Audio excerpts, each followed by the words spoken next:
is always the focus, and also reduction in expenses. And this is the time you are expected to enjoy the fruits of your labor.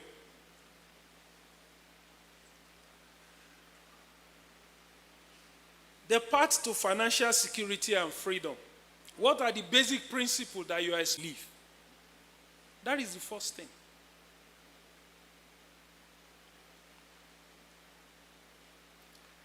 And that should encompass areas of education, home ownership, business, or your desired retirement lifestyle. If there is no goal, there will be nothing to achieve.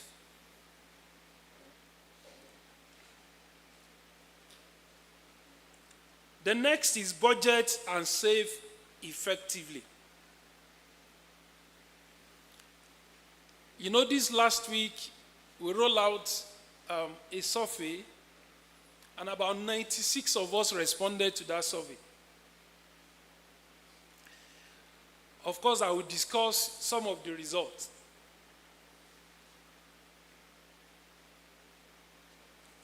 But it was eye-opening that some of us, we don't understand what budgeting is all about. And that means that we are driven by our impulse. You don't have any plan. It is expected that we track income and expenses and adhere to the principle of 50-30-20 rules for needs, wants, and savings and investment. This is a principle. I have a number of them that I want to roll out to you. But this one says that 50% of whatsoever your earning is should go for expenses. 30% should go for your wants, and 20% should go for savings and investment. Even though 100% I'm not okay with this principle, I have other ones I'm going to mention as we continue. And how many of us are, in the habit of doing this? You are also expected to build emergency fund in planning for financial security. You are to have a savings that will cover at least 3 to 6 months living expenses to cushion against unexpected job loss or illness. How many of us have this? In fact,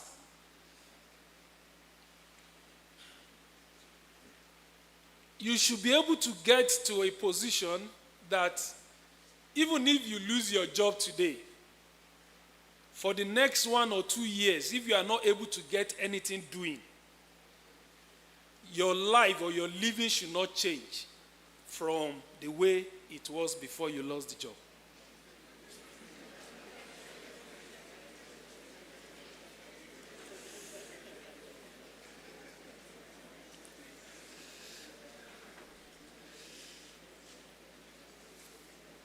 Your reaction, is it in agreement to what I said? Or in disagreement?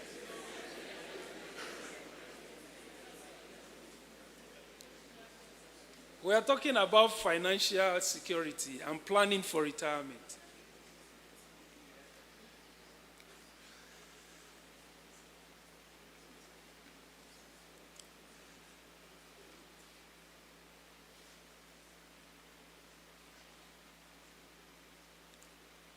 Let me say this.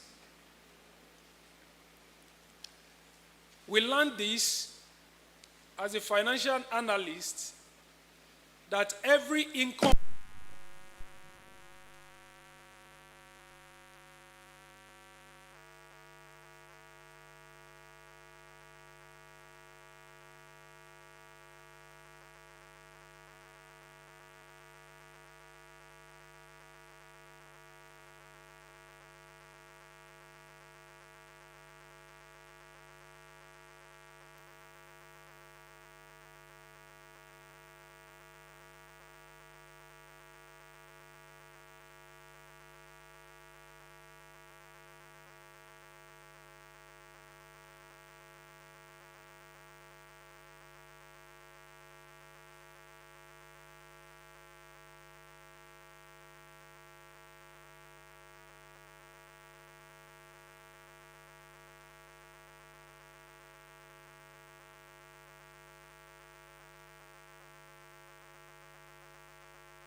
I was somewhere close to the burial ground there.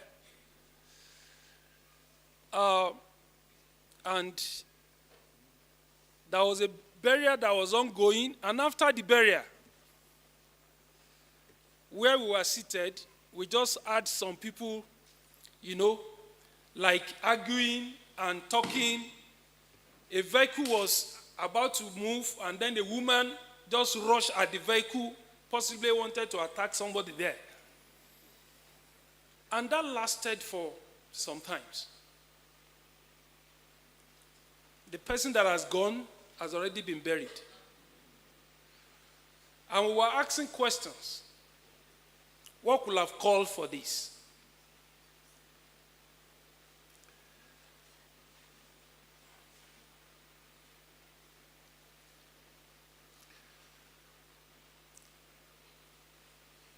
The final step in your financial planning journey ensures that your efforts are sustainable and adaptable to life's inevitable changes. In other words, there is no fixed pattern or ways of planning for retirement. As things are evolving, you try to change and adapt to the environment. But another point I want to mention is planning for retirement early. Start saving from your first day of work. Joining pension schemes and estimating future expenses to prepare adequately. And if you did not start when you started work, now is the time. I have one equation in this slide, and the equation says y equals c plus x minus m. This is economics. And this equation represents GDP. It also represents national income. But this can be adopted to our personal finances. In fact, I can mention that some of these principles that I've mentioned, they hinge on this. Why is your income? Let your income equals consumption, savings, investment, and X minus M in the national GDP is import and export. Which one is more? When you export, you earn more money, right? When you import, you spend more money. So the principle here is that, are you spending more than you are earning?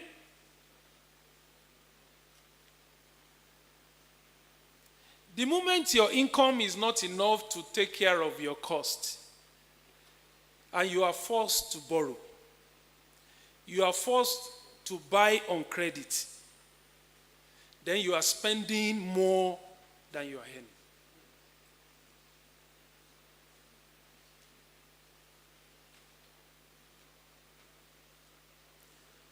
And I've mentioned that you regularly review your plan because life changes.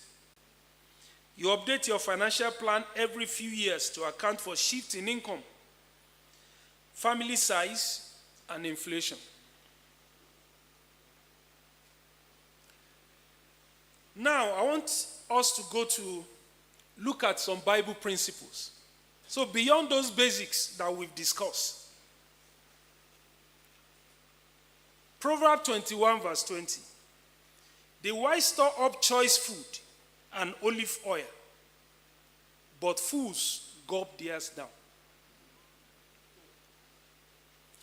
And this emphasizes the principle of stewardship, discipline, and contentment.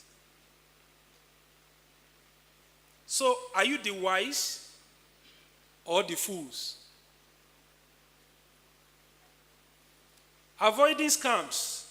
Don't be greedy. Many lose lifetime savings to fraudulent schemes. Always verify before you invest to protect your hard-earned money. Even with my knowledge on investment, sometimes after doing due diligence, some of us will still fall into the hands of, some of these people. But still, the Bible says, cast your bread upon the sea. Maybe after some times you will find it, right? But you and I know literally, if you throw your bread on the water, what happens? It will sink. Will it even sink? You will just discover that the bread will be dancing. And what is happening when you see the bread dancing? But the Bible says, cast your bread upon the sea. The Bible also mentioned that as even farmers, he said farmers, they don't look at the cloud. They don't look at the cloud. They just go ahead. Once they know the season is here, they go ahead and do what? And plant. And expecting and hoping, possibly the plant will yield well.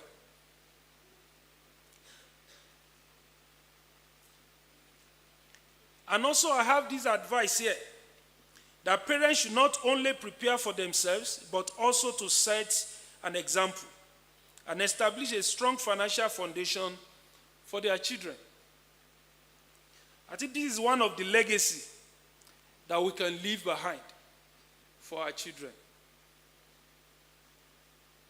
I've heard people say, when we present, talk like this, that I am not yet satisfied. And you are thinking or you are talking about leaving something for my children.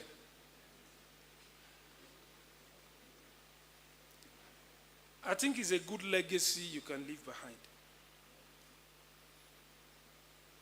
Community networks engage with cooperatives, savings group, and social support system to foster collective financial well-being. So, am I sure that I'm going to live to see the future? That was the question. He stood up and lived to see the future. That was the question. He stood up and raised that question.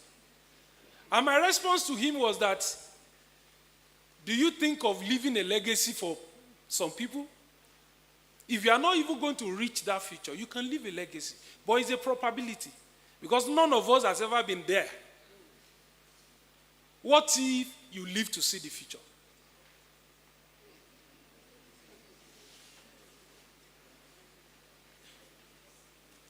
Proverbs 6, verse 6 to 8. It encourages learning from the hands, which stores provisions in summer. Teaching for they store provisions in summer. And the lesson there is what? To have foresight and preparation for the future. Proverbs 13:11. Dishonest money dwindles away, but whoever gathers money little by little makes it grow. Wealth is built little by little. Proverbs 30:25. Ants are creatures of little strength, yet they store up their food in the summer. Some of us mentioned from the survey that one of the challenges for them to have an assurance of financial security is family's responsibility. Family responsibility. Some mentioned that the income is very low. But we just read now that ants are what? They are of little creatures. but they stop and they are of little strength. But even with that little strength, they were able to store up the food in the summer. What of Joseph? Joseph prepared for famine in the land of Egypt then by storing up grains during abundance. All these are biblical to think about tomorrow and to plan towards retirement. Ecclesiastes 11:1 and 2, I've mentioned this. Ship your grain across the sea. After many days, you may receive a return. It is may. You may receive it or you may not. Invest in 7 ventures. Yes, in 8. You do not know which disaster may come upon the land. This encourages diversification in investment. This money or these resources that some of us are holding so tight that we feel once we have it, we don't want to let it go. We met it here. The notes, the cash we have, they are papers that are made here. And we are not going to take it from here, beyond here. I always advise, play with this. In this journey that you are going through, play with it. Perception is very critical. In life, the way you perceive talent, return 10 to the master. And the master was so happy. And welcomed him. And the one that was given 2, is it 2 or 3? 2. That one also returned 4. But the one with 1 returned the same one that he was given. And in his report, he mentioned that he went to hide that one, so that at least he is going to secure that one, so that when the master comes, he will return back his talent. And what was the response of Jesus, of the master? He said, "You wicked, lazy servant. You will have deposited with the bank and receive it back with interest." So if at all your mind, as we are talking about financial security, is saving, saving doesn't grow resources. When you save 50,000 today and you keep it wherever you keep it, in the next 20 years, it will remain the 50,000. Right? It's not going to grow. And the response of the master to you is that you are a wicked servant.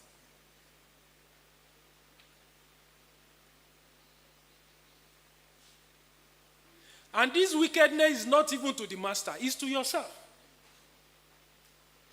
It's to yourself. Because the worth of 50,000 today, compared with the worth of 50,000 20 years to come, is different. What you can buy 50,000 today, you cannot buy it in the next 20 years. With 50,000, you cannot. So what this is saying is that you go beyond savings. You go beyond saving. Now let me show you something about the power of multiplication. I've been showing this. Next slide. I know it's very tiny.